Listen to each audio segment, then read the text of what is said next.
Welcome to Shiva study summit YouTube channel. ఇప్పుడు మనం రీసెంట్‌గా జరిగినటువంటి వోల్యూబోట్ లైవ్ మాక్ టెస్ట్‌లోని మ్యాథ్స్ ఆర్ క్వాంట్ యొక్క ఎక్స్‌ప్లనేషన్ గురించి డిస్కస్ చేద్దామండి. ఫస్ట్ క్వెషన్ చూద్దాం. Okay. A student scores 75% on an exam. If he scored 15 more marks, his percentage would be 90%. What is the maximum marks అని అడిగాడు. ఓకే. జనరల్‌గా ఇనీషియల్‌గా ఆ పర్సన్ 75% స్కోర్ చేశాడంట. 15 మార్క్స్ ఇంక్రీజ్ అవ్వడం వల్ల 90% చేంజ్ అయింది అన్నాడు. సో, 75 నుంచి 90%కి ఎంత పర్సెంటేజ్ చేంజ్ అయిందనంటే 15%. 15% వాల్యూ ఎన్ని మార్క్స్‌కి పెరిగింది అనంటే 15 మార్క్స్‌కి పెరిగిందంట. మాక్సిమం ఎప్పుడూ కూడా 100% కాబట్టి 100% వాల్యూ ఎంత అనేది మన ఆన్సర్. 15%ని ఇంటూ 1 చేస్తేనే 15 అవుతుంది. సో, 100 ఇంటూ కూడా 1 జరిగితే వాల్యూ ఏమవుతుంది అనంటే 100. సో, మాక్సిమం మార్క్స్ అనేటివి ఏమవ్వాలి మనకి అనంటే 100 మార్క్స్ అనేది మన ఆన్సర్ అవుతుంది. నెక్స్ట్ క్వెషన్ చూద్దాం. Okay. After dividing A number successively by 5, 7 and 11, the remainders are 2, 3 and 4. What will be the remainder if 15 divides the same number? If the last quotient is 1. Okay. ఇక్కడ మనకేంటంటే short trick మాట్లాడదాం. First method మాట్లాడదాం. ఒక number ఉందంట. n అనే number గనక ఉంటే ఆ నంబర్‌ని ఫస్ట్ దేనితో డివైడ్ చేస్తున్నాడు అనంటే 5తో డివైడ్ చేస్తున్నాడంట. మళ్ళీ ఏం జరిగింది అనంటే సెకండ్ టైమ్ 7తో సక్సెసివ్‌లీ అన్నాడు కాబట్టి 7తో డివైడ్ చేస్తున్నాడంట. తర్వాత మళ్ళీ దేనితో డివైడ్ చేస్తున్నాడు అనంటే 11తో డివైడ్ చేస్తున్నాడంట. ఇలా డివైడ్ చేసినప్పుడు రిమైండర్స్ అనేటివి ఏవేవి వచ్చాయని చెప్తున్నాడు. 2, అలాగే 3, అలాగే ఏమని చెప్పారు అనంటే 4, అలాగే లాస్ట్ కోషెంట్ గురించి మాట్లాడితే ఏమని చెప్పాడు అనంటే 1. ఎప్పుడైనా సక్సెసివ్ డివిజన్ అంటే ఏం లేదు. ఇక్కడొచ్చిన కోషెంటే నెక్స్ట్ 1కి ఏమైపోతుందంటే డివిడెండ్ అవుతుంది. ఇక్కడొచ్చిన కోషెంట్ ఏమైపోతుందంటే నెక్స్ట్ 1కి ఏంటంటే డివిడెండ్ అవ్వడం అనేది జరుగుతుంది. సో, 11 ఇంటూ 1 గురించి మాట్లాడితే ఇక్కడ ఏంటి అనంటే 11. ఇక్కడ ఎంత ఉండి ఉండింటే 11 తీసేస్తే 4 వస్తుంది అనంటే వాల్యూ ఏమవ్వాలి అనంటే 15. ఈ 15 అనేది ప్రీవియస్ నంబర్ యొక్క కోషెంట్ కాబట్టి ఇక్కడ ఎంత రావాలి అనంటే 15. 7 ఇంటూ 15 గురించి కనుక మనం మాట్లాడితే వాల్యూ ఇక్కడ ఏమవ్వాలి అనంటే 105.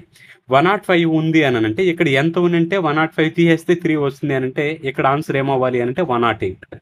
ఈ 108 అనేది ప్రీవియస్ 1 యొక్క కోషెంట్ కాబట్టి మళ్ళీ 108 ఇక్కడ రావడం జరిగింది. ఇప్పుడు 5 ఇంటూ 108 అంటే వాల్యూ 5 ఇంటూ 100 500. అలాగే 5 ఇంటూ 8 అంటే 40. 500 ప్లస్ 40 అనంటే వాల్యూ ఎంత అనంటే 540. ఇప్పుడు ఎన్‌లో నుంచి మనం 540 తీసేస్తే 2 వచ్చింది అంటే ఎన్ వాల్యూ ఏం జరగాలి అప్పుడు మనకి 542 అనేది ఏంటి అంటే మన ఆన్సర్. ఇప్పుడు ఇదే 542ని దేనితో డివైడ్ చేయాలని చెప్తున్నాడు వాడు 15తో డివైడ్ చేయాలని చెప్తున్నాడు. సో, 15తో డివైడ్ చేసామని అనుకోండి. 15 3's వాల్యూ ఎంత అనంటే 45. అప్పుడు రిమైండర్ ఎంత వచ్చేది మనకి అనంటే 9 వస్తుంది. మళ్ళీ వాల్యూ 2 తీసుకుంటే 15th ఎన్ని టైమ్స్ అవుతుందంటే 15 6. 15 ఆరుల 90 కాబట్టి రిమైండర్ ఎంత అనంటే 2. సో, రిమైండర్ 2 కాబట్టి ఆన్సర్ ఏమవుతుంది అనంటే ఆప్షన్ సి అనేది మన ఆన్సర్ అవుతుంది. దీనికి బెస్ట్ వే ఏంటి అనంటే 5తో డివైడ్ చేసినప్పుడు రిమైండర్ 2 అనేది గనక వస్తే అలాగే 15తో చేసినప్పుడు కూడా రిమైండర్ ఏమవుతుంది అనంటే 2నే రావడం అనేది జరుగుతుంది. సో, కాబట్టి డైరెక్ట్‌గా మనం ఏంటి అనంటే ఈ విధంగా కూడా దీన్ని చూడగానే ఏంటంటే ఆన్సర్ చెప్పొచ్చు. నెక్స్ట్ క్వెషన్ మాట్లాడదాం.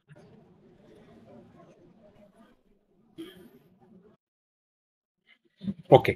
3 hemispheres of radius 14 centimeter are cut out from a sphere of radius 21 centimeter. Find the volume of remaining sphere అన్నాడు. ఓకే. ఒక పెద్ద స్పియర్ ఉందంట. స్పియర్ నుంచి ఏం చేశారు వాళ్ళు 3 హెమిస్ఫియర్స్ అనే వాటిని ఏంటనంటే డ్రా చేయడం లేదా డివైడ్ చేసేలాగా కట్ చేయడం అనేది జరిగింది. ఫస్ట్ ఆఫ్ ఆల్ స్పియర్ గురించి కనుక మనం మాట్లాడితే స్పియర్ యొక్క వాల్యూమ్ గురించి మాట్లాడితే 4/3 పై ఆర్ క్యూబ్ ఉంటుంది. 4/3 పై ఆర్ క్యూబ్. అలాగే స్మాల్ వన్ గురించి అదే హెమిస్ఫియర్ గురించి కనుక మాట్లాడితే వాల్యూ ఏముండాలి అనంటే వాల్యూమ్ 2/3 పై ఆర్ క్యూబ్. దీన్ని స్మాల్ ఆర్ క్యూబ్ అని అనుకుంటాను. ఓకే. ఇప్పుడు మనకు 2 చోట్ల ఏంటనంటే 11 మల్టిపుల్ ఉంది కాబట్టి పై వాల్యూ 22/7. అందులో 11 ఉంది కాబట్టి 11 మల్టిపుల్ కనుక మనం చెక్ చేసుకొని కూడా ఆన్సర్ చేయొచ్చు. లేదు అని అనుకుంటే డైరెక్ట్‌గా సాల్వ్ చేస్తే ఎలా ఉంటుందనేది ఒకసారి మాట్లాడదాం చూడండి.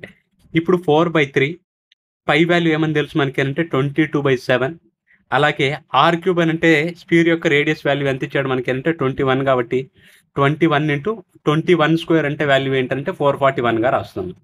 3 ఇంటూ 2/3 పై వాల్యూ మళ్ళీ మనకి ఏమని తెలుసు 22/7. 22/7.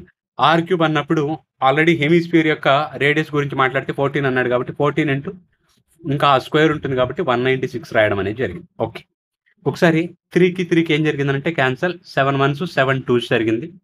మళ్ళీ వాల్యూ 3 ఇంటూ 7 గురించి మాట్లాడితే వాల్యూ ఎంత అంటే 21. ఇక్కడ 4 ఇంటూ 22 అంటే 88 ఉంటుంది. అలాగే 2 ఇంటూ 22 ఇంటూ 2 అన్నా కూడా వాల్యూ ఏంటంటే 88. ఇంకా ఇక్కడ ఏం మిగిలింది మనకి అంటే 441 మైనస్ వాల్యూ ఏంటనంటే 196. Okay, very good. ఇప్పుడు వాల్యూ 88 సబ్ట్రాక్ట్ చేస్తే వాల్యూ ఎంతో చెప్తారా? ఫస్ట్ 200 తీసేయండి. 441లో నుంచి 200 తీస్తే వాల్యూ ఎంత అంటే 241. ఇంకొక 4 అడిషనల్గా ఉంది కాబట్టి దాన్ని యాడ్ చేస్తే వాల్యూ ఏమవ్వాలి అంటే 245. మల్టిప్లైడ్ కనుక చేసామని అనుకోండి, యూనిట్ డిజిట్ మనకి ఏం రావాల్సి ఉంది అంటే 0 రావాల్సి ఉంది. 2 ఆప్షన్లు అనేవి ఉంటా ఉన్నాయి. ఈ రెండిట్లో 88 అనేది 11 మల్టిపుల్ కాబట్టి 11 మల్టిపుల్ ఏముందో చెక్ చేద్దాం ఒకసారి. 25 వాల్యూ ఎంత అంటే 7 + 0 అంటే 7 వచ్చింది. మళ్ళీ 58 వాల్యూ ఎంత అంటే 13. సో డిఫరెన్స్ 6 వచ్చింది కాబట్టి ఇది అయ్యే అవకాశం లేకపోతే option B is the correct answer. Next question మాట్లాడదాం.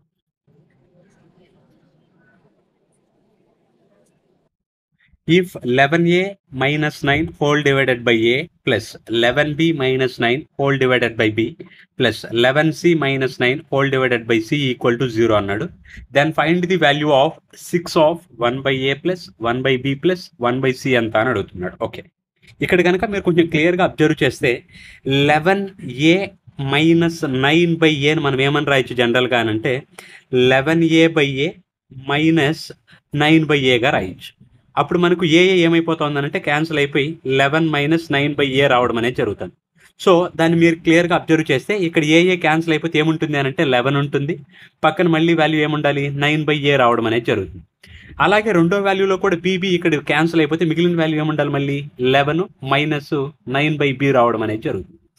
అలాగే నెక్స్ట్ వాల్యూ కనుక చూసుకుంటే సికి క్యాన్సిల్ అయిపోతే వాల్యూ ఏముంటుందంటే 11 ఉంటుంది. మైనస్ వాల్యూ ఏముండాలి అంటే 9/c. ఈ మొత్తం ఈక్వల్ టు దేనికి ఈక్వల్ అవుతుందనంటే 0 అని చెప్తున్నాడు. 11 కాబట్టి మొత్తం వాల్యూ ఎంత అంటే 33. ఈ మొత్తాన్ని అటు సైడ్ పంపించేసామని అనుకోండి 9/a ఉంటుంది ప్లస్ 9/c ఉంటుంది ప్లస్ బి కదా ప్లస్ 9/c ఉండడం అనేది జరిగింది. ఇప్పుడు 33 అలాగే 9 కామన్ తీసి దాన్ని ఇటు సైడ్ పంపించేసామని అనుకోండి, రైట్ సైడ్లో value ఏముంటుందనంటే 1/a plus 1/b plus 1/c ఉండడం అనేది జరుగుతుంది. కానీ మనల్ని ఇది అడగట్లేదు. దీనికి ముందు ఏముంటుంది మళ్ళీ 6 అనేది ఉంటుంది కాబట్టి ఇక్కడ ఇంటూ 6 అనేది వస్తే ఇక్కడ కూడా ఏం రావాలి మనకి అంటే ఇంటూ 6 రావాలి. 3తో వాల్యూ ఏంటంటే 3 3s 3 2s జరిగింది. 3తో మళ్ళీ క్యాన్సిల్ చేస్తే 11 జరిగింది. 11 ఇంటూ 2 గురించి మాట్లాడితే వాల్యూ ఆన్సర్ ఏమొచ్చింది మనకి 22. ఎక్కడుంది అని అంటే option B is the correct answer. Next question మాట్లాడదాం. Okay, drone is flying at an altitude of 250 meters above a lake అన్నాడు. Okay, from the drone's position the angle of depression to 2 opposite points on either side of the lake are 30 degrees and x degrees respectively. If the width of the lake is 900 meters, then find the distance from 1 point to altitude of the flying drone where the angle of depression x degrees అన్నాడు. అలాగే use √3 equal to 1.7. Okay, first ఒకసారి దేని గురించి మాట్లాడుతున్నాడు చూడండి. 2 points అనేవి ఉంటా ఉన్నాయి. ఈ 2 పాయింట్స్ కూడా ఏంటి అని అంటే లేక్ యొక్క విడ్త్ యొక్క పాయింట్స్ అనమాట. ఎగ్జాక్ట్గా ఏంటనంటే ఒక డ్రోన్ అనేది ఎక్కడో ఒక పాయింట్ దగ్గర ఉందంట. ఈ పాయింట్ దగ్గర డ్రోన్ అనేది ఉంటే ఇది ఎంత హైట్లో ఉంది అని అంటే 250 meters హైట్లో ఉంది అని చెప్పి చెప్తా ఉన్నాడు వాడు. Okay, very good. ఇప్పుడు ఈ పర్టికులర్ పాయింట్ నుంచి కనుక అబ్జర్వ్ చేస్తే కిందకు చూస్తే కనుక అప్పుడు యాంగిల్ ఆఫ్ డిప్రెషన్ గురించి మాట్లాడితే ఏమని చెప్తున్నాడు, ఇది 30 degrees అని చెప్తున్నాడు. అలాగే ఈ యాంగిల్ గురించి ఈ పాయింట్ నుంచి ఈ పాయింట్ కనుక చూసినప్పుడు ఇక్కడ యాంగిల్ ఎంత ఉందనంటే x degrees అని చెప్పి చెప్తున్నాడు. ఇక్కడ కనుక మీరు అబ్జర్వ్ చేస్తే ఏం ఫామ్ ఉంటుంది మనకి అంటే జెడ్ ఫామ్ అనేది ఉంటుంది. ఎప్పుడైనా సరే జెడ్ ఫామ్ కనుక మీకు విజిబుల్ అయిందని అనుకోండి, ఇక్కడ కనుక టీటా అనేది ఉంటే ఇక్కడ కూడా ఏముంటుంది అంటే టీటానే ఉంటుంది. సో ఇక్కడ 30 degrees ఉందంటే ఇక్కడ కూడా ఏమవ్వాలి అని అంటే 30 degrees. ఇప్పుడు రివర్స్ చేసిన జెడ్గా చూడండి ఒకసారి. ఇప్పుడు ఈ పాయింట్స్ని కనుక మీరు అబ్జర్వ్ చేశారనుకోండి ఈ ఫామ్ని, ఇక్కడ కూడా ఏంటి x degrees రావడం అనేది జరిగింది. ఇప్పుడు 30 degreesకి ఎప్పుడు కూడా ఆపోజిట్లో ఏముంటుంది అని అంటే 1 ఉంటుంది. అలాగే అడ్జసెంట్లో ఏముంటుంది అని అంటే √3. లేదు మీకు ఇది గుర్తు లేదు అని అనుకుంటే జనరల్గా tan 30 ఎప్పుడు కూడా దేని గురించి మాట్లాడితే tan అనేది ఎప్పుడు దేని గురించి మాట్లాడుతుంది అంటే ఆపోజిట్ బై అడ్జసెంట్ గురించి మాట్లాడుతుంది. సో tan 30 వాల్యూ ఎప్పుడు కూడా ఏంటంటే 1/√3. సో కాబట్టి అడ్జసెంట్ వాల్యూ ఏమవ్వాలి అని అంటే 3, ఆపోజిట్ ఏమవ్వాలి అని అంటే 1. సో 1 పార్ట్ వాల్యూ ఎంత అని చెప్తున్నాడు అని అంటే 250. ఇప్పుడు √3 వాల్యూ మనకి ఏమని తీసుకోమంటున్నాడు వాడు 1.7 పార్ట్స్గా తీసుకోమంటున్నాడు. ఇప్పుడు 1 పార్ట్ వాల్యూ మనకు 250 అయితే అప్పుడు 1.7 ఏమవుతుందో చెప్తారు ఒకసారి. 1.7 అని అంటే సో దాన్ని సింపుల్గా చెప్పాలి అని అంటే 250 ఇంటూ 1.7 సరిపోతుంది. ఇప్పుడు దాన్నే వాల్యూ ఏం రాయొచ్చు 25 ఇంటూ 17. 17 2 34 అని అంటే 340. అలాగే 17 5 వాల్యూ ఎంత అని అంటే 85. మొత్తం వాల్యూ ఎంత వచ్చింది అని అంటే 425. కానీ వాడు మనకేమని చెప్తున్నాడు టోటల్ లేక్ యొక్క విడ్త్ గురించి మాట్లాడతా ఎంత అని చెప్పాడు అని అంటే 900 మీటర్స్.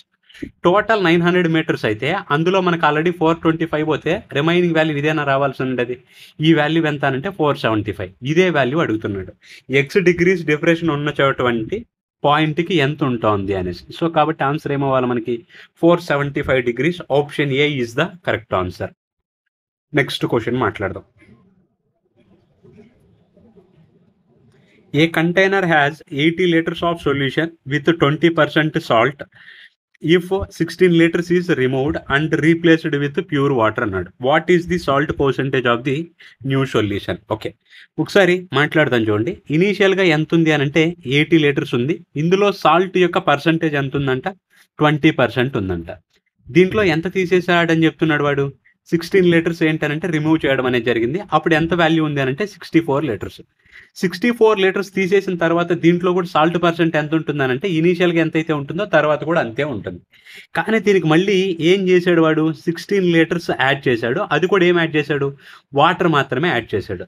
ఇప్పుడు 64కి మళ్ళీ 16 లీటర్స్ యాడ్ చేస్తే మొత్తం వాల్యూమ్ ఏమైపోతుంది మనకి అంటే 80 లీటర్స్. దీంట్లో సాల్ట్ అనేది ఎంత పర్సెంట్ ఉందో తెలీదు. అదే మనల్ని ఏంటంటే ఫైండ్ అవుట్ చేయమని చెప్తున్నాడు. సరే ఇప్పుడు 64 లీటర్స్లో 20% ఉందా 64 లీటర్స్లో ఎంత పర్సెంట్ ఉంది సాల్ట్ అని అంటే 20%. ఇక్కడ మనం అబ్జర్వ్ చేయాల్సిన పాయింట్ ఏంటి అని అంటే ఇక్కడ సాల్ట్ ఎంతైతే ఉంటుందో సాల్ట్ ఇక్కడ కూడా ఏంటంటే ఓవరాల్ వాల్యూమ్ పరంగా సేమ్ ఉంటుంది. ఎందుకు అని అంటే మీరు వాటర్ యాడ్ చేస్తున్నారు తప్ప సాల్ట్ని యాడ్ చేయట్లేదు కాబట్టి సాల్ట్ కంటెంట్ అనేది ఏంటంటే కాన్స్టాంట్గా ఉంటుంది. 64లో 20% ఉంటే 80లో ఎంత పర్సెంట్ ఉందో తెలియదు కాబట్టి అదే మనం ఏమనుకున్నాం x%. ఓకే ఎక్స్ పర్సెంట్కి క్యాన్సల్. 20తో కనుక 18 మనం క్యాన్సల్ చేసామని అనుకోండి ఎన్ని టైమ్స్ పోతుందంటే 4 టైమ్స్. 4తో 64ని క్యాన్సల్ చేస్తే ఎన్ని టైమ్స్ పోయింది మనకి అంటే 16. సో కాబట్టి ఎంత పర్సెంట్ ఉండాలి 16% is the right answer. Next question మాట్లాడదాం. Okay the intersection point of all the 3 interior angle bisectors of a triangle is called అన్నాడు. సరే ఫస్ట్ వేటి వల్ల ఏవేవి ఫామ్ అవుతాయి అనేది ఒకసారి మనం మాట్లాడదాం. ఫస్ట్ మీడియన్ గురించి కనుక మాట్లాడామని అనుకోండి. మీడియన్ అని దేన్ని అంటాము అని అంటే ట్రయాంగిల్లో ఒక వర్టిసెస్ నుంచి కనుక మనం డ్రా చేసామని అనుకోండి. ఒక వర్టిసెస్ పాయింట్ నుంచి డ్రా చేస్తే ఇది ఆపోజిట్ సైడ్ని 2 ఈక్వల్ పార్ట్స్గా బైసెక్ట్ చేస్తే దీన్ని ఏమంటాము అని అంటే మీడియన్. సో ఇలా మీడియన్స్ కనుక డ్రా చేసినప్పుడు ఏర్పడేదాన్ని మనం ఏమంటాము అని అంటే సెంట్రాయిడ్ అంటాం. So centroid. అలాగే రెండో విషయం ఆల్టిట్యూడ్స్ వల్ల ఏం ఫామ్ అవుతుంది అని కనుక అన్నారు అనుకోండి. ఆల్టిట్యూడ్స్ వల్ల ఏం ఫామ్ అవుతుంది. ఫస్ట్ ఆల్టిట్యూడ్ అంటే ఏంది అనేది ఒకసారి మాట్లాడదాం. వర్టెక్స్ నుంచి డ్రా చేసినప్పుడు ఆపోజిట్ సైడ్ మీద కనుక 90 డిగ్రీస్ చేస్తే దాన్ని ఏమంటాం మనము అంటే ఆల్టిట్యూడ్. సో 3 వర్టిసెస్ నుంచి కనుక మనం 3 ఆల్టిట్యూడ్స్ కనుక డ్రా చేసామని అనుకోండి అప్పుడు ఫామ్ అయ్యే దాన్ని మనం ఏమని పిలుస్తాము అని అంటే ఆర్థో సెంటర్ అని చెప్పి పిలుస్తాం. నెక్స్ట్ థర్డ్ వన్ ఏంటి అని అంటే internal angle bisector or first angle bisector అంటే యాంగిల్ని 2 ఈక్వల్ పార్ట్స్గా బైసెక్ట్ చేయడం. సింపుల్గా చెప్పాలి అని అంటే యాంగిల్ బైసెక్టర్ అని అంటే ఇప్పుడు ఇంటర్నల్ యాంగిల్ బైసెక్టారు అని అంటే ఇక్కడ కనుక ఒక యాంగిల్ ఉంది అని అనుకుంటే ఈ యాంగిల్ని 2 ఈక్వల్ పార్ట్స్గా బైసెక్ట్ చేసింది అనుకోండి దీన్ని ఇంటర్నల్ యాంగిల్ బైసెక్టార్ అని అంటాం. అలా కాకుండా దీన్నే ఎక్స్టెండ్ చేసామని అనుకోండి ఇక్కడున్న యాంగిల్ని కనుక 2 ఈక్వల్ పార్ట్స్గా బైసెక్ట్ చేసింది అనుకోండి దీన్ని ఎక్స్టర్నల్ యాంగిల్ బైసెక్టార్ అని చెప్పి అంటాం. సో ఇంటర్నల్ యాంగిల్ బైసెక్టార్ వల్ల ఇన్సెంటర్ ఫామ్ అవుతుంది. ఎక్స్టర్నల్ యాంగిల్ బైసెక్టార్ వల్ల ఎక్సెంటర్ ఫామ్ అవ్వడం అనేది జరుగుతుంది. So first internal angle bisector వల్ల ఏం ఫామ్ అవుతుంది అనేది ఒకసారి మాట్లాడదాం చూడండి. ఇప్పుడు కనుక ఒక ట్రయాంగిల్ ఉంది. ఇక్కడ నుంచి ఇంటర్నల్ యాంగిల్ బైసెక్టార్ డ్రా చేయడం జరిగింది. ఇక్కడ కూడా ఏంటంటే ఒక ఇంటర్నల్ యాంగిల్ బైసెక్టార్ డ్రా చేయడం జరిగింది. ఇక్కడ కూడా డ్రా చేయడం అనేది జరిగింది. దీనివల్ల ఫామ్ అయ్యేది ఏమవుతుంది మనకి అని అంటే ఇన్సెంటర్ అనేది ఫామ్ అవుతుంది. ఇన్సెంటర్ అదే ఫోర్త్ వన్ ఏంటి అని అంటే పర్పెండిక్యులర్ బైసెక్టర్. పర్పెండిక్యులర్ బైసెక్టార్ గురించి కనుక మాట్లాడామని అనుకోండి, ఇదేం లేదు, సింపుల్గా చెప్పాలి అని అంటే ఆపోజిట్ సైడ్ని 2 ఈక్వల్ పార్ట్స్ చేయాలి. అలాగే ఏం జరగాల్సి ఉంటుందంటే యాంగిల్ అనేది 90 డిగ్రీస్ చేయాల్సి ఉంటుంది. ఇప్పుడు ఈ వర్టిసెస్ నుంచి కూడా మీరు డ్రా చేశారు అని అనుకోండి, ఇది కూడా 90 డిగ్రీస్ చేయాలి, ఈక్వల్ పార్ట్స్గా డివైడ్ చేయాలి. మళ్ళీ ఇక్కడ నుంచి కూడా మీరు ఏంటంటే డ్రా చేశారు, అది మళ్ళీ ఏమవ్వాలి, 90 డిగ్రీస్ అవ్వాలి, ఈక్వల్ పార్ట్స్గా బైసెక్ట్ చేస్తే అక్కడ ఫామ్ అయినటువంటి సెంటర్ మనం ఏమని పిలుస్తాము అని అంటే సర్కమ్ సెంటర్ అని చెప్పి పిలుస్తాం. సర్కమ్ సెంటర్. సో మనకి ఇప్పుడు దేని గురించి మాట్లాడుతున్నాడు, ఇంటీరియర్ యాంగిల్ బైసెక్టార్. కాబట్టి ఇంటీరియర్ యాంగిల్ బైసెక్టార్ వల్ల ఏం ఫామ్ అవుతుందని చెప్పాం, ఇన్ సెంటర్ ఫామ్ అవుతుంది. కాబట్టి ఎక్కడ ఉంటుంది మన ఆన్సర్ అంటే option B is the correct answer. Next question మాట్లాడదాం. The average weight of 8 persons increases by 4.5 kg when one of them who weight 43 kgs is replaced by a new person అన్నాడు. Okay, find the weight of the new person. First వెళ్ళిపోయిన person గురించి కనుక మాట్లాడితే ఎంత wait ఉన్నాడు అంటే 43 kgs. ఇప్పుడు కొత్తగా వచ్చిన వాడు ఎక్కువ కానీ తక్కువ కానీ కాకుండా ఎగ్జాక్ట్ 43 తెచ్చుంటే యావరేజ్లో ఎటువంటి చేంజ్ ఉండేది కాదు. ఇప్పుడు 43 కంటే ఎక్కువ తెస్తే యావరేజ్ పెరుగుతుంది, 43 కంటే తక్కువ తెస్తే యావరేజ్ తగ్గుతుంది. ఇక్కడ మనకు ఇంక్రీజ్ అయ్యింది అన్నాడు కాబట్టి 43 కంటే ఎక్కువ తెచ్చాడు. ఎంత ఎక్కువ తెచ్చాడు అని అంటే 4.5 kgs ఎక్స్ట్రా తెచ్చాడు. ఎంతమంది మెంబర్స్కి తెచ్చాడు అని అంటే 8 మెంబర్స్కి తెచ్చాడు. సో కాబట్టి ఇదే ఏంటంటే న్యూ పర్సన్ యొక్క వెయిట్ అవుతుంది. 43 ప్లస్ 8 ఇంటూ 4 గురించి కనుక మాట్లాడితే వాల్యూ ఎంత అని అంటే 32. అలాగే 0.5 ఇంటూ 8 చేసామని అనుకోండి, దాని వాల్యూ ఎప్పుడు కూడా ఏమవ్వాలి అంటే హాఫ్. సో 43 ప్లస్ 32 అని అంటే 36. మొత్తం సమ్ ఆన్సర్ ఏమవుతుంది మనకి అంటే 79 kgs is the correct answer. ఎక్కడ ఉంటుంది అని అంటే ఆప్షన్ బి. నెక్స్ట్ క్వశ్చన్ మాట్లాడదాం. Okay 6 men and 8 women can do a piece of work in 10 days, whereas 26 men and 48 women can do the same work in 2 days. What will be the time taken by 15 men and 20 women to do the same work అన్నాడు. Okay, ఒకసారి మాట్లాడదాం చూడండి. Work గురించి కనుక మాట్లాడితే value first ఏం చెప్తున్నాడు, 6 men 8 women ఎన్ని రోజుల్లో చేస్తారని చెప్తున్నాడు, 10 days.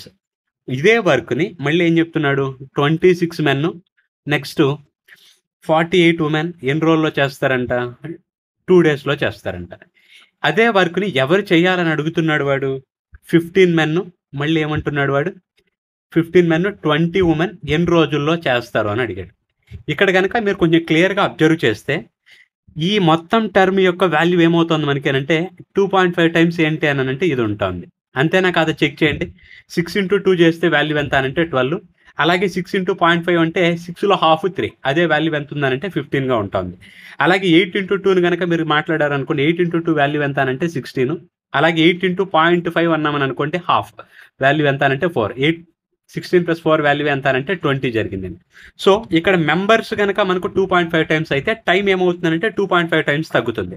సో కాబట్టి దీంట్లో 2.5 టైమ్స్ తగ్గడము అని అంటే 10/2.5 అంటే వాల్యూ ఏమవ్వాలి మనకి, సింపుల్గా మాట్లాడాలి అని అంటే 4, లేదు క్యాన్సిలేషన్ చేస్తామనంటే ఒకసారి మాట్లాడదాం, 25/0 ఇచ్చేస్తే వాల్యూ ఏమవ్వాలి 4 days. సో కాబట్టి option C is the correct answer. Next question మాట్లాడదాం.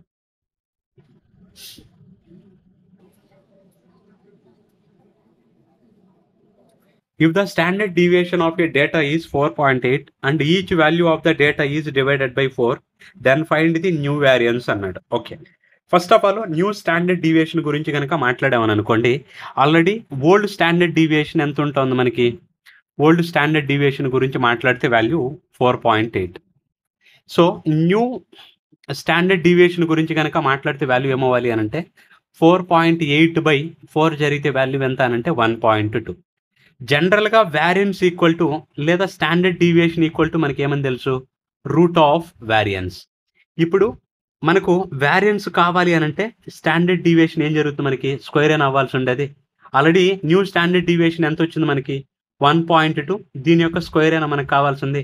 ఫస్ట్ 12 స్క్వేర్ వాల్యూ ఎంత అంటే 144, ఒక డిజిట్ తర్వాత పాయింట్ ఉంది కాబట్టి స్క్వేర్ చేసిన తర్వాత ఏమైపోతుంది, అదే మనకి 1.44గా రావడం అనేది జరుగుతుంది. సో కాబట్టి ఎక్కడుంది మన ఆన్సర్ అంటే option D is the correct answer. Next question మాట్లాడదాం చూడండి. If m = 1 + √2 + √3, then find the m plus 1/m-1 అని అడిగాడు. సరే, m వాల్యూ అడిగాడు కదా, ఫస్ట్ m వాల్యూ ఏముందో చూడండి ఒకసారి. 1 plus √2 plus √3 as it is రాశాను. ఇంకా నాకేం కావాలి అని అంటే 1/m-1 కావాలి. Already m equal to value ఏమని చెప్తున్నాడు, 1 ప్లస్ √2 ప్లస్ √3 చెప్పాడు. నాకు m-1 కావాలి అంటే 1 ఇటు సైడ్ వస్తుందా? m-1 ఈక్వల్ టు నేను √2 ప్లస్ √3 అయినా రాయొచ్చు, లేదు అని అనుకుంటే √3 ప్లస్ √2 అయినా రాయొచ్చు, నో ప్రాబ్లం. ఇప్పుడు 1/m-1 అన్నాను అనుకోండి, 1/m-1 ఇదే వాల్యూ ఏమైపోతుంది మనకి డినోమినేటర్లో, √3 ప్లస్ √2. దీని యొక్క కాంజుగేట్ ఎప్పుడైనా సరే మనం చూసుకుంటే √3 మైనస్ √2 రావాల్సి వస్తుంది. సో దీని యొక్క ఇన్వర్సే మనకు సింప్లిఫై చేసామని అనుకోండి, వాల్యూ ఏమైపోతుందంటే √3 minus √2.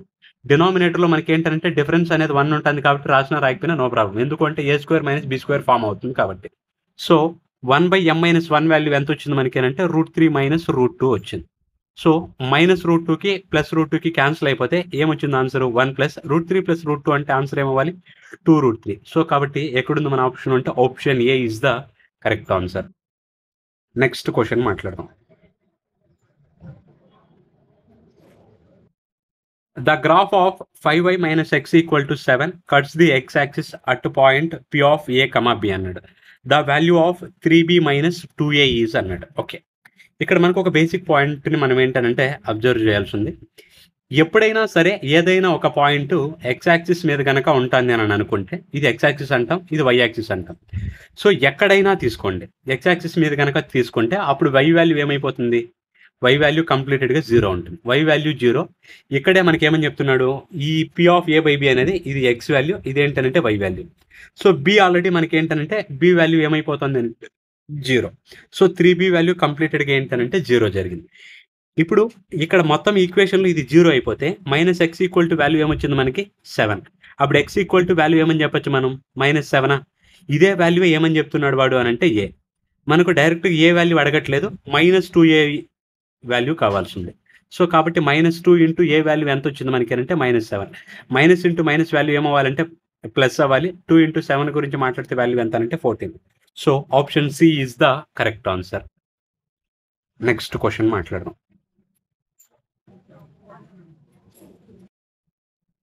If cos square a minus sin square a equal to 119/169, then what is the value of tan square a plus secant square a?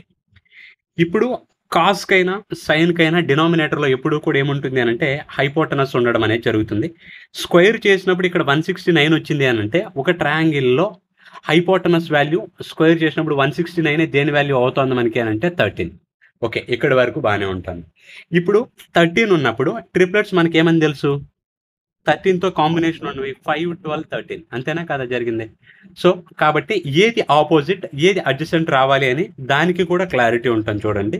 ఇప్పుడు మనకి ఇక్కడ ఏంటంటే కాస్ స్క్వేర్ ఏ మైనస్ సైన్ స్క్వేర్ ఏ అనే value మళ్ళీ రావడం positive జరుగుతుంది అని అంటే ఇది గ్రేటర్ వాల్యూ ఉంటుంది, అలాగే ఇది ఏమైపోతుంది అంటే స్మాలర్ వాల్యూ ఉండడం అనేది జరుగుతుంది. సో ఇచ్చిన రెండిట్లో ఏది గ్రేటర్ వాల్యూ ఉంటుంది అని అంటే 12. కాబట్టి ఇది మనకేంటంటే అడ్జసెంట్ వాల్యూ ఏంటంటే 12 జరగాలి, అలాగే 5 అనేది ఏం జరగాలి అని అంటే ఆపోజిట్ వాల్యూ అవ్వాలి. ఎందుకు నేను ఇలా తీసుకున్నాను అని అంటే కాస్ ఎప్పుడు కూడా దేని గురించి మాట్లాడుతున్నానంటే అడ్జసెంట్ బై హైపోటనస్. సో ఇది పెద్ద వాల్యూ ఉండి తరువాత సైన్ వాల్యూ దేని గురించి మాట్లాడాలి, ఆపోజిట్ మైనస్ హైపోటనస్ మాట్లాడితే అప్పుడు చిన్న వాల్యూ జరిగితే మన ఆన్సర్ కరెక్ట్ అవుతుంది. సో అందువల్ల ఇప్పుడు మనకి ఏం అడుగుతున్నాడు వాడు, tan స్క్వేర్ ఏ ప్లస్ సీకెంట్ స్క్వేర్ ఏ అడుగుతున్నాడు. tan స్క్వేర్ అంటే ఏమవ్వాలి, tan ఎప్పుడు కూడా ఆపోజిట్ బై అడ్జసెంట్ మాట్లాడాలి. ఆపోజిట్ వాల్యూ ఎంత అంటే 5 ఉంది, అడ్జసెంట్ ఎంత ఉందనంటే 12, స్క్వేర్ ఉంది కాబట్టి హోల్ స్క్వేర్ రావడం అనేది జరిగింది. ప్లస్ సీకెంట్ ఎప్పుడు కూడా దేని గురించి మాట్లాడుతుంది, హైపోటనస్ బై అడ్జసెంట్ వాల్యూ గురించి మాట్లాడుతుంది. సో స్క్వేర్ ఉంది కాబట్టి స్క్వేర్ వస్తే వాల్యూ ఏం జరిగింది, 5 స్క్వేర్ అంటే వాల్యూ ఎంత అంటే 25/144 జరిగింది. ప్లస్ 13 స్క్వేర్ అంటే 169 బై మళ్ళీ స్క్వేర్ జరిగితే వాల్యూ ఎంత అంటే 144. ఇప్పుడు 25 ప్లస్ 169 అంటే 160 ప్లస్ 20 ఎంత అంటే 180, అలాగే 9 ప్లస్ 5 ఎంత అంటే 14. 180 ప్లస్ 14 అంటే 194 బై వాల్యూ ఏమవ్వాలి అని అంటే 144. ఇవి రెండు కూడా 2తో క్యాన్సిల్ అవుతా ఉన్నాయి. 2 9s 18, 2 7s. మళ్ళీ డినామినేటర్ కూడా క్యాన్సిల్ చేస్తే 2 7s, 2 2s. ఎక్కడుంది ఆప్షన్ అంటే option B is the correct answer.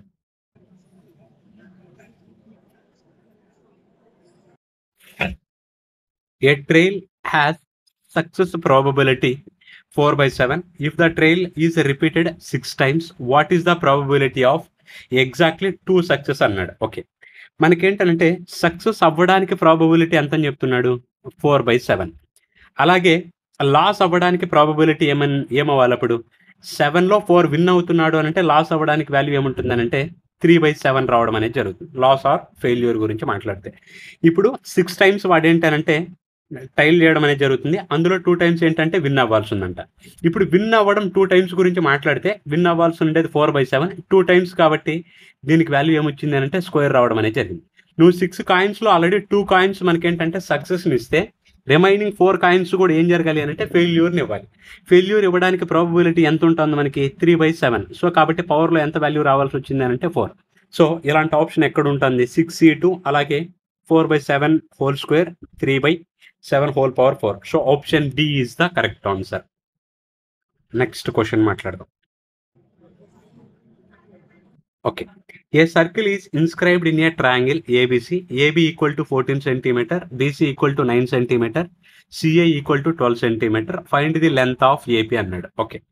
ఇక్కడ మనం ఒక ఫార్ములా ఓరియంటెడ్ అయినా చేయొచ్చు, లేదు అని అనుకుంటే బెస్ట్ ఏంటి అనేది కూడా మనం మాట్లాడదాం.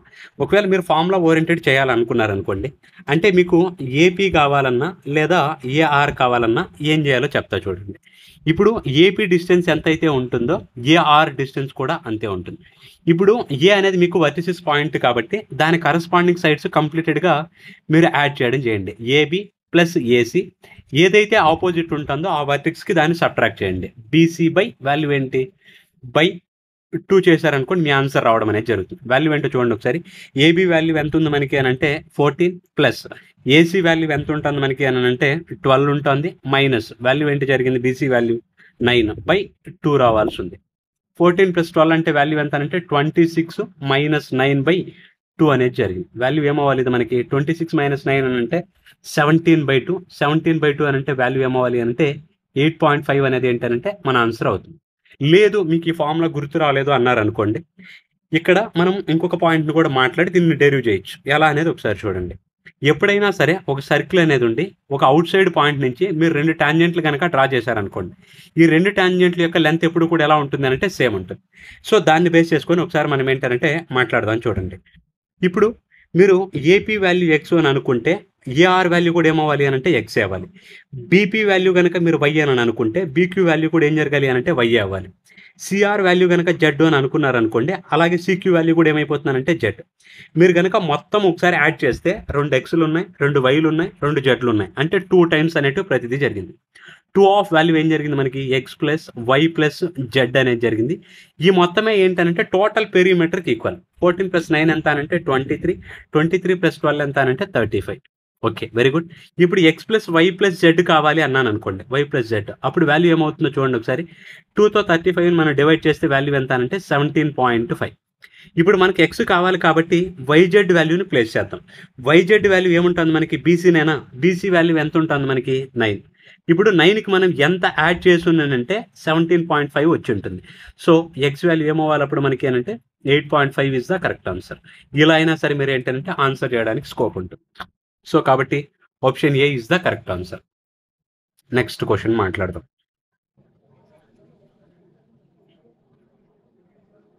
Nine men and 3 women sit around a table. In how many ways can they sit if 3 women must sit together అన్నాడు. Okay, very good. ఎప్పుడైనా సరే సర్క్యులర్ అరేంజ్మెంట్ కనుక జరిగింది అనుకోండి, n పర్సన్స్ని మనం ఎన్ని వేస్లో అరేంజ్ చేయొచ్చు అని అంటే n-1 ఫ్యాక్టోరియల్ వేస్లో అరేంజ్ చేస్తాం. ఎందుకు అని అంటే ఒక పర్సన్ని మనం ఏంటంటే ఫిక్స్ చేసిన తర్వాతే ఆ పర్సన్కి మనం ఇద్దరు క్లాక్ వైజా లేదా యాంటీ క్లాక్ వైజ్లో అరేంజ్ చేయడం అనేది జరుగుతుంది. కాబట్టి ఒక పర్సన్ని ఫిక్స్ చేస్తున్నామంటే ఫిక్స్ చేసిన పర్సన్ని మనం కన్సిడర్ చేయాలి. ఇక్కడ మనకేంటనంటే దీనితో పాటు అడిషనల్గా ఏమని చెప్తున్నాడు? ఎవరైనా సిట్ టుగెదర్ రావాలంట, ఉమెన్ అనేవాళ్ళు సిట్ టుగెదర్ అంటున్నాడు. ఎప్పుడైనా సరే సిట్ టుగెదర్ అన్నారనుకోండి, వాళ్ళందరినీ కలిపి 1 నంబర్గా మీరు ఏంటంటే ట్రీట్ చేయండి. ఇక్కడ 9 men ఉన్నారు, ప్లస్ వీళ్ళందరూ కలిపి ఒక గ్రూప్గా తీసుకుంటే n వాల్యూ మొత్తం ఏం జరిగింది మనకి అంటే 10. సో కాబట్టి nని మనం ఎన్ని వేస్లో అరేంజ్ చేయొచ్చు అని అంటే n-1 కాబట్టి వాల్యూ అప్పుడు ఏమవ్వాలి? 10-1 ఫ్యాక్టోరియల్. అలాగే మనం గ్రూప్ ఉంది కదా, గ్రూప్ 3 మెంబర్స్ ఉన్నారు కాబట్టి 3 మెంబర్స్ ఎన్ని వేస్లో అరేంజ్ చేయొచ్చు మనం అంటే 3 ఫ్యాక్టోరియల్ వేస్లో అరేంజ్ చేయొచ్చు. సో కాబట్టి అప్పుడు ఆన్సర్ మనకి ఏమవ్వాలి? 10-1 అంటే 9 ఫ్యాక్టోరియల్ ఇంటూ వాల్యూ ఏమవ్వాలి అని అంటే 3 ఫ్యాక్టోరియల్ అనేది ఏంటి అంటే మన ఆన్సర్ అవ్వాలి. సో కాబట్టి అలాంటి ఆప్షన్ ఎక్కడ ఉంటుంది అంటే ఆప్షన్ సి. ఒకవేళ ఇదే క్వశ్చన్ని 9 మెన్ టుగెదర్ అన్నారనుకోండి, అప్పుడు ఎలా చేస్తామో చూడండి. 9 మెన్ అందరినీ కలిపి ఏంటంటే ఒక గ్రూప్గా తీసుకుంటే 9 మెన్ మొత్తం కలిపి ఏంటంటే ఒక గ్రూపు, మళ్ళీ మనకేంటి 3 ఉమెన్ ఉంటారు కాబట్టి ఉమెన్ 1, ఉమెన్ 2, ఉమెన్ 3. అప్పుడు టోటల్ వాల్యూ ఏం జరిగింది 1, 2, 3, 4. సో ఇక్కడ ఎన్ వాల్యూ ఏమవుతుంది మనకి అంటే 4 జరిగింది. వీళ్ళని ఎన్ని వేస్లో అరేంజ్ చేయొచ్చు అంటే n-1 కాబట్టి 4 - 1 ఫ్యాక్టోరియల్ ఇంటూ మీరు ఏదైతే గ్రూప్ చేశారో ఈ గ్రూప్ని ఎన్ని వేస్లో అరేంజ్ చేయొచ్చు మనం 9 ఫ్యాక్టోరియల్ వేస్లో అరేంజ్ చేయొచ్చు. అప్పుడు మన ఆన్సర్ ఏమవుతుందనంటే 3 ఫ్యాక్టోరియల్ ఇంటూ వాల్యూ ఏమవ్వాలి అంటే 9 ఫ్యాక్టోరియల్ అనేది మన ఆన్సర్ అవుతుంది. సో కాబట్టి అప్పుడు కూడా ఏంటంటే ఆన్సర్ మారట్లేదు. నెక్స్ట్ క్వశ్చన్ మాట్లాడదాం. Lalit sells an article at a profit of 12.2%. If he sells it for rupees 420 more, then there would be a profit of 17.2%. What is the cost price of article అన్నాడు. Okay, first 12.2% ఉండేది కాస్త 17.2% పెరిగింది. అంటే ఎంత percent పెరిగింది మనకి? 5% పెరగడం అనేది జరిగింది. ఈ 5% అనేది ఎందుకు పెరిగింది అని అంటే మనం ఎంత అమౌంట్ ఎక్స్ట్రా అమ్మడం వల్లంట 420 రూపీస్ ఏంటనంటే ఎక్స్ట్రా అమ్మడం వల్లంట. సిపి అనేది ఎప్పుడు కూడా ఎంత పర్సెంట్ ఉంటుంది అని అంటే 100%. ఈ 100% వాల్యూవే ఎంత అనేది ఫైండ్ అవుట్ చేయమంటున్నాడు. 5తో కనుక క్యాన్సిల్ చేస్తే వాల్యూ ఏంటి? 5 8s 40, మళ్ళీ 20 ఉంది కాబట్టి 5 4s. 84 × 100 గురించి మాట్లాడితే వాల్యూ ఏమవ్వాలంటే 8400 ఏంటంటే మన answer. Option A is the correct answer. Next question మాట్లాడదాం. Okay, a shopkeeper offers a discount scheme buy 13 get 3 free. Find the percentage discount offered by shopkeeper అన్నాడు. Okay, ఎప్పుడైనా సరే by 1 get 1 కానీ by 2 get 2 కానీ వీటి related మాట్లాడాడు అనుకోండి, దీనికి మనం ఎప్పుడు కూడా డిస్కౌంట్ పర్సెంటేజ్ కావాలి అని అంటే ఏం చేస్తామనంటే number of free articles by total articles ఏముంటాయి మనకి అంటే టోటల్ ఆర్టికల్స్ రావడం అనేది జరుగుతుంది. టోటల్ ఆర్టికల్స్ ఇంటూ 100% జరుగుతుంది. సో మనకి ఇప్పుడు ఎన్ని ఫ్రీ ఆర్టికల్స్ వచ్చాయి అని అంటే 3. టోటల్ ఎన్ని ఆర్టికల్స్ అని అంటే 13కి ఏమో వాడు ఫ్రీ అమౌంట్ అనేది పే చేస్తా ఉన్నాడు, 3 ఫ్రీ వచ్చాయి. టోటల్ ఎన్ని అని అంటే 16 ఇంటూ వాల్యూ ఏం జరగాలి అని అంటే 100%. ఇప్పుడు మనకు దీన్నే మనకి 1/16 వాల్యూ ఆల్రెడీ తెలుసు. ఎంత పర్సెంట్ అది? 6.25%. అడిషనల్గా మనకి ఏమొచ్చింది అని అంటే ఇంటూ 3 వచ్చింది అంతే. ఇంటూ 3 అని అంటే వాల్యూ ఏమవ్వాలి అప్పుడు 18.75% అనేది ఏంటంటే మన ఆన్సర్ అవుతుంది. లేదు అని అంటే మీరు జనరల్గా కూడా ఏంటంటే సింప్లిఫై చేసుకోవచ్చు. నెక్స్ట్ క్వశ్చన్ మాట్లాడదాం చూడండి ఒకసారి. If x/y plus y/x equal to 1, then find the value of x³ plus y³ అని అడిగాడు. సరే, first x³ plus y³ formula ఏమన్నా మనకు ఐడియా ఉందా? x plus y into value ఏమవ్వాలమ్మా మనకి x² plus y² plus value ఏమవుతుంది మనకి అంటే xy. సారీ, ఇక్కడ ఏంటి అంటే మైనస్ రావాల్సింది y. సో ఫస్ట్ దీన్ని కనుక ఒకసారి సింప్లిఫై చేద్దాం చూడండి. క్రాస్ మల్టిప్లై చేసాం అనుకోండి, x ఇంటూ ఎక్స్ గురించి మాట్లాడితే వాల్యూ ఏమవ్వాలంటే x² plus y into y అంటే y² బై వాల్యూ ఏమైపోతుందంటే xy ఈక్వల్ టు వాల్యూ ఎంత అంటే 1 అంటే. అలాగే x² plus y² equal to xy అటు సైడ్ పంపిస్తే వాల్యూ ఏమైపోతుంది xy ఇంటూ 1 అంటే xy. ఇప్పుడు x² ప్లస్ y² అటు సైడ్ ఉన్న xy ఇటు సైడ్ తీసుకొస్తే వాల్యూ ఏమైపోతుంది అంటే xy ఈక్వల్ టు వాల్యూ ఏంటంటే 0. ఈ మొత్తం టర్మ్ వాల్యూ ఎంత వచ్చింది మనకి అంటే 0 వచ్చింది. అంటే 0 ఇంటూ ఎనీథింగ్ చేస్తే ఏమైపోతుంది 0. సో కాబట్టి option C is the correct answer. Next question మాట్లాడదాం. సెలెక్ట్ ది కరెక్ట్ ఆప్షన్ అన్నాడు. కన్వర్ట్ డెసిమల్ 172 బైనరీ అన్నాడు.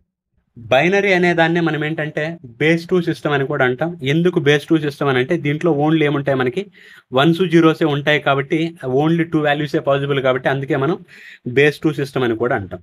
సో సరే, ఇప్పుడు మనకు దీన్ని ఎలా కన్వర్ట్ చేస్తాం అనేది ఒకసారి చూడండి. 172 కాబట్టి ఇది బేస్ 2 సిస్టమ్ కాబట్టి 2తో మనం ఏంటంటే డివైడ్ చేయడం అనేది జరుగుతుంది. ఎంతవరకు చేయాలి అని అంటే 0 వచ్చే వరకు. ఇప్పుడు 2తో కనుక చేసామని అనుకోండి, 2 8 16, 2 6 12, రిమైండర్ ఎంత వచ్చిందనంటే 0. మళ్ళీ 2తో డివైడ్ చేస్తే వాల్యూ ఏంటి అని అంటే 2 4s 2 3s, రిమైండర్ ఎంత వచ్చిందనంటే 0. మళ్ళీ వాల్యూ ఎంత అనంటే 2తో చేస్తే 2 2s 2 1s, రిమైండర్ ఎంత అనంటే 1.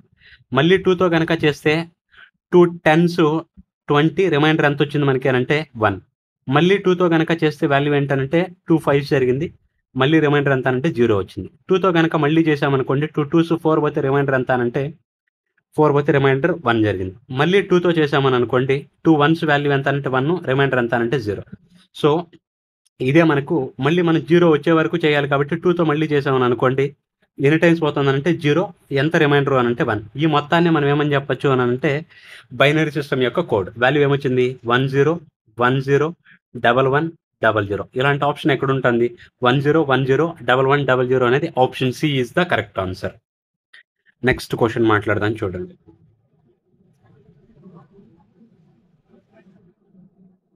Okay, the mean and median of a distribution are 28 and 25 respectively and the standard deviation is 10. Find the coefficient of skewness using curl Pearson formula అని అడిగాడు. ఓకే, స్క్యూనెస్ కావాలి అని అంటే 2 వేస్ ఉంటాయి, 2 ఫార్ములాస్ ఉంటాయి. ఏదేది ఇచ్చినప్పుడు అనేది ఒకసారి మనం మాట్లాడదాం. ఫస్ట్ మీను మోడ్ గురించి మాట్లాడాడు అనుకోండి, mean minus mode by standard deviation, ఇది ఒక ఫార్ములా ఉంటుంది. ఇప్పుడు మీను మోడు కాకుండా మనకు మీడియన్ ఇచ్చాడు అని అనుకోండి, అప్పుడు ఎలా ఉంటుందో ఒకసారి చూడండి. అప్పుడు 3 of mean minus median by standard deviation. ఇప్పుడు మనకు మీన్ ఇచ్చాడు, మీడియన్ ఇచ్చాడు కాబట్టి సెకండ్ వన్ యూజ్ చేద్దాం. 3 ఆఫ్ మీన్ వాల్యూ ఎంత అంటున్నాడు అని అంటే 28 మైనస్ మీడియన్ వాల్యూ ఎంత అని చెప్తున్నాడు అని అంటే 25 బై స్టాండర్డ్ డీవియేషన్ ఎంత అని చెప్పాడు అని అంటే 10. సో వాల్యూ ఏం జరిగింది మనకి అంటే 3 × 28 మైనస్ 25 అని అంటే 3 బై వాల్యూ ఏముండాలి అని అంటే 10. సో 3 × 3 అంటే 9, 9/10 ని మనం ఏమని రాయొచ్చు అని అంటే 0.9. సో కాబట్టి option C is the correct answer. Next question మాట్లాడదాం. Okay, in a 2.1 kilometer race, A completes the race in 120 seconds and B in 210 seconds అన్నాడు. The distance by which A beats B అన్నాడు. Okay, first AB గురించి కనుక మాట్లాడితే distance constant అయినప్పుడు timings అనేటివి ఎలా ఉన్నాయో ఒకసారి చూడండి. ఏ అనేవాడు 120 సెకండ్స్లో కనుక కంప్లీట్ చేస్తే బి అనేవాడికి ఎంత టైం పడుతుందంట 210 సెకండ్స్ అనేది పడుతూ ఉంది. ఏ రేషియోలో టైమింగ్స్ అనేటివి ఉంటా ఉన్నాయనంటే మనకు 30తో పోతూ ఉన్నాయి కాబట్టి 34s 37s జరిగింది. అప్పుడు స్పీడ్స్ రేషియో అనేది ఎలా ఉండాలో చూడండి ఒకసారి. 7:1 వాల్యూ ఏంటనంటే 4. ఇప్పుడు రెండోసారి డిస్టెన్స్ బీట్ గురించి మాట్లాడుతున్నాడు అని అంటే అప్పుడు time constant. So time constant అయినప్పుడు స్పీడ్స్ ఏ రేషియోలో అయితే ఉంటాయో డిస్టెన్స్ కూడా ఏముండాలి అదే రేషియోలో ఉండాలి. అంటే వాల్యూ ఏమవ్వాలి అప్పుడు మనకి 7:4. ఇప్పుడు ఏ అనేవాడు 7 parts డిస్టెన్స్ ఎంత రేస్ని కంప్లీట్ చేయాలి వాడు 2.1 కిలోమీటర్. 2.1 కిలోమీటర్ని ఏమని చెప్పొచ్చు అని అంటే 2100 మీటర్స్ అని చెప్పచ్చు. ఎన్ని పార్ట్స్ దూరంలో ఓడిస్తున్నాడు అని అంటే 3 parts దూరంలో ఓడిస్తున్నాడు. అంటే ఎంత తక్కువ డిస్టెన్స్ బీ ట్రావెల్ చేస్తాడో అదే మనకి ఏంటంటే డిఫీట్ చేయడం. సో కాబట్టి ఆ 3 parts వాల్యూ ఏమవుతుందో ఒకసారి చెక్ చేయండి. 7th ఎన్ని టైమ్స్ పోతుందని అంటే 300 టైమ్స్. సో వాల్యూ ఏంటి 3 × 300 అంటే వాల్యూ ఏమవ్వాలి 900 మీటర్స్ దూరంలో ఎవరిని ఓడిస్తాడు అని అంటే బీని ఓడించడం అనేది జరుగుతుంది ఏ అనే వ్యక్తి. నెక్స్ట్ క్వశ్చన్ మాట్లాడదాం.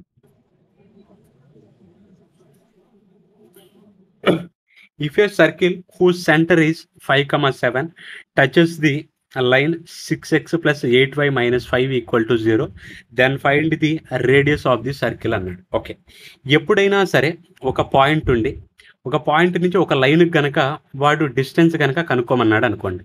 డిస్టెన్స్ అనేది ఎప్పుడు కూడా ఏంటంటే పర్పెండిక్యులర్ డిస్టెన్స్ అనేది జరగాల్సి ఉంది. ఈ పాయింట్ వాల్యూ ఏంటి అని అంటే x1, y1 ఉంటే అదే ఈ లైన్ యొక్క ఈక్వేషన్ ఎప్పుడు కూడా ఏముండాలి మనకి ax plus by plus C equal to value ఏంటనంటే 0. ఇప్పుడు ఒకవేళ మనకు ఈ డిస్టెన్స్ కావాల్సి వచ్చింది అని అనుకోండి. ఈ డిస్టెన్స్కి ఫార్ములా ఎప్పుడు కూడా ఏముంటుంది మనకి అని అంటే డిస్టెన్స్ ఈక్వల్ టు వాల్యూ ఏంటి అని అంటే ax1 plus by1 plus C whole divided by value ఏం జరగాలి అంటే √a² ప్లస్ b² జరగాలి. ఇప్పుడు ఇది మనకేంటంటే జనరల్గా ఉంటుంది. కానీ ఇక్కడే వాడు ఏం చెప్తున్నాడు అని అంటే పాయింట్ అనే దాని గురించే మాట్లాడితే ఇక్కడ సర్కిల్ ఉంది అని చెప్తున్నాడు. సర్కిల్లో ఈ పాయింట్ ఏంటంటే సెంటర్ అవుతుంది. సెంటర్ అయినప్పుడు ఇదే ఏమైపోతుంది అంటే రేడియస్. సో డిస్టెన్స్ అన్న ఇక్కడ రేడియస్ అన్న రెండు కూడా ఏంటంటే సేమ్ ఉంటా ఉంది.